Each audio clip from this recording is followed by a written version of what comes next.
Bonjour à tous, je suis content donc de vous accueillir pour la deuxième vidéo sur la problématique des peurs, des paniques autour des pétards dans cette période de Noël, puisque vous avez compris avec le sapin qui est derrière moi que nous sommes dans la période de Noël. Je vous invite vraiment, si vous n'avez pas encore regardé, à regarder d'abord la première vidéo que j'ai produite sur ce sujet-là, qui aborde la peur-panique. Et puis il y aura une troisième vidéo qui va aborder un autre type de peur. Je vous rappelle que j'ai séparé 3 types de réactions de votre chien autour des pétards, et donc 3 types de solutions, 3 types de choses que vous devez faire.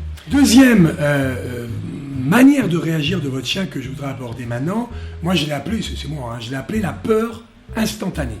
Ça veut dire ce que ça veut dire, une réaction de peur, et elle est instantanée, c'est-à-dire qu'elle est ponctuelle, elle est à un moment bien déterminé.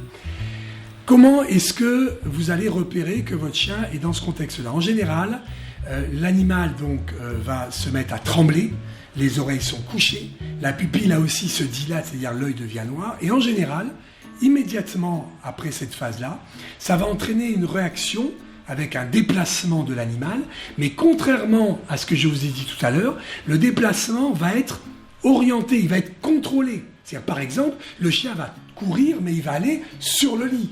Sur votre lit, parce qu'il y a un côté sécurisant. Il va aller sous votre lit, ou il va aller se cacher dans son panier. Donc, il y a bien un déplacement, il y a bien une fuite, mais elle est contrôlée. Alors que tout à l'heure, dans la panique, il n'y a aucun contrôle et il y a une mise en danger. Ici, il n'y a pas de mise en danger, mais par contre, vous sentez bien au plus profond de vous-même que votre chien est mal, que ça a produit quelque chose de violent en lui, et que bien entendu, il faut faire quelque chose. Donc voilà un petit peu comment se présente la réaction de votre animal. Autre chose très importante qui va vous permettre de repérer que vous êtes bien dans ce cas de peur, je dirais instantanée. Si on dit instantanée, c'est qu'elle ne dure pas dans le temps. Elle peut durer quelques minutes, voire quelques heures, s'il n'y a pas d'autres pétards, bien sûr. Mais elle ne va pas durer très longtemps.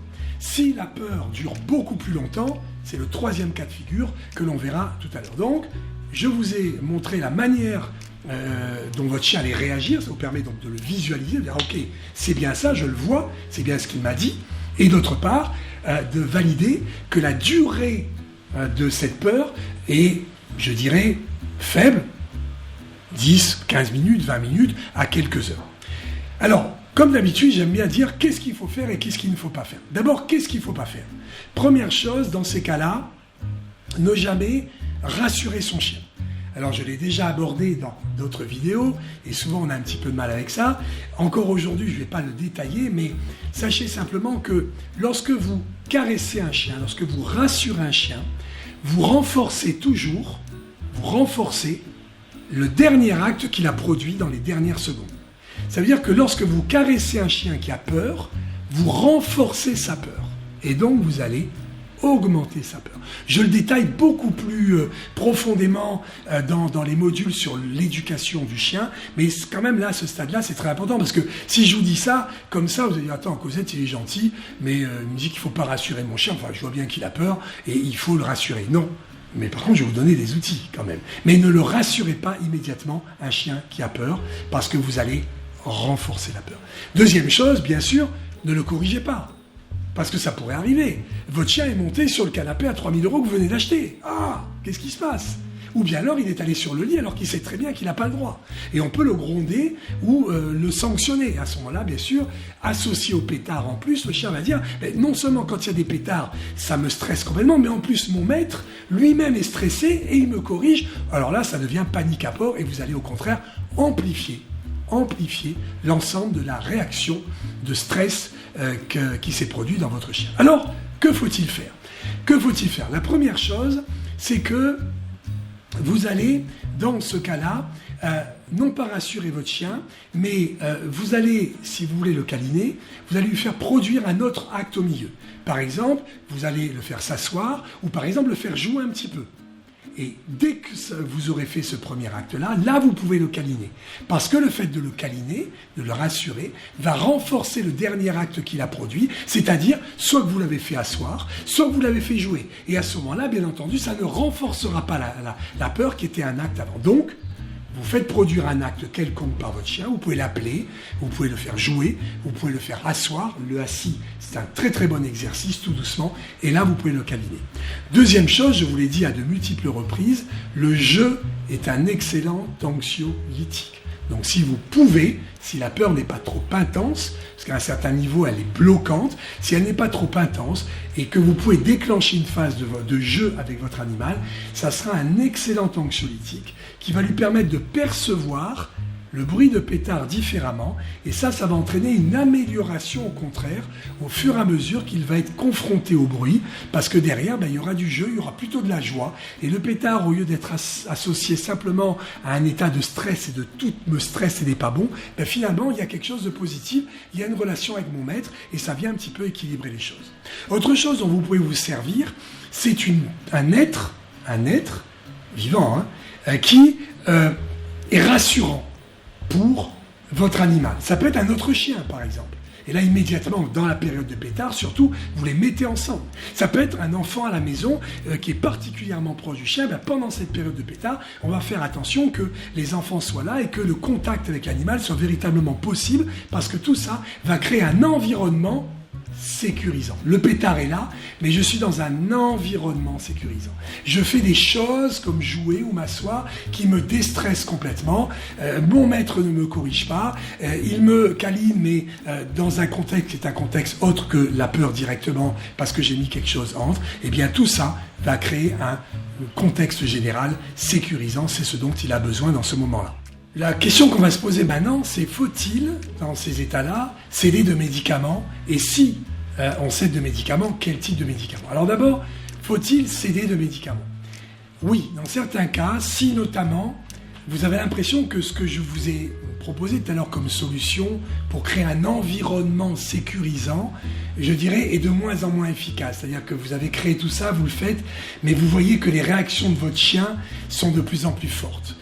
Et donc ces mesures que je vous ai données tout à l'heure, ces mesures de comportement, de relation, sont de moins en moins efficaces. Il faudra céder de médicaments. Si vous constatez aussi que les réactions sont de plus en plus fortes au fur et à mesure des années, notamment, ou de la saison des pétards, et que votre chien peut tendre vers un état panique, il faudra impérativement donner des médicaments. Et bien aussi, si au fond de vous, vous êtes convaincu que même en ayant mis cet environnement sécurisant, vous trouvez quand même que votre chien est violemment agressé, eh bien il faudra donner des médicaments. Pourquoi?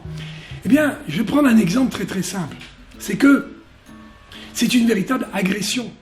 Si vous prenez une cigarette et que ou une source chaude et que vous l'appliquez sur votre peau, vous allez créer un dégât, c'est-à-dire que vous allez créer un trou. Eh bien, c'est exactement pareil, c'est-à-dire que ces coups de pétard qui interviennent, par le stress qu'ils provoquent, véritablement vont finir par provoquer un trou, une empreinte à l'intérieur du cerveau, et ça, bien sûr, il faut l'éviter. Et c'est à ce titre-là que l'on va pouvoir et devoir utiliser des médicaments. Alors, le médicament de choix, dans ce cas-là, pour la peur instantanée, pour simplement le protéger, ce seront les bêta-bloquants. Alors c'est un terme un peu barbare, comment vous repérer pour savoir et demander à votre vétérinaire un bêta-bloquant? D'abord, le bêta-bloquant est un produit humain, de médecine humaine. Donc, il vous sera prescrit par votre vétérinaire pour que vous alliez le prendre en pharmacie. De première chose, donc, qui vous permet tout de suite de vous repérer. Le bêta-bloquant est un produit utilisé en humaine pour des problèmes de cardiologie. Voilà. Donc, ça vous permet tout de suite de situer que vous êtes bien en face d'un bêta-bloquant. Enfin, le bêta-bloquant va avoir une action de courte durée, c'est-à-dire qu'il va être donné, on va dire vers 16 heures par exemple, pour les pétards du soir, et la durée d'action va être entre 6 et 10 heures, pas beaucoup plus que cela. Donc ça vous permet de repérer que vous êtes bien en face d'un bêta-bloquant. Pourquoi? Alors, une chose très très importante sur laquelle je voudrais vraiment insister, c'est surtout pas de camisole. Surtout pas tous ces produits vétérinaires qui se terminent par vet, qui soi-disant endorment totalement votre chien. Pourquoi? Parce qu'en fait, ces produits-là bloquent le système moteur. C'est-à-dire que le chien ne peut plus bouger, il est bloqué. C'est pour ça que c'est une camisole et qu'il est particulièrement indiqué lorsqu'il y a une peur panique avec une mise en danger de l'animal. Mais, par contre, avec ces produits, le système nerveux, lui, il reçoit toutes les informations. Voire, dans certains cas, il les reçoit même légèrement amplifiés. Ça veut dire qu'avec ce type de produit-là, vous allez avoir un chien effectivement qui ne bouge pas, mais dont la problématique et la peur pétard va au contraire augmenter au fil des années. Donc surtout, ne pas utiliser ces produits camisoles qui sont très largement prescrits. Enfin, il va arriver que votre vétérinaire peut vous prescrire un petit médicament. Alors, je dis toujours, il n'y a pas de petit médicament. Il y a un médicament ou pas de médicament. Il n'y a pas de petit médicament.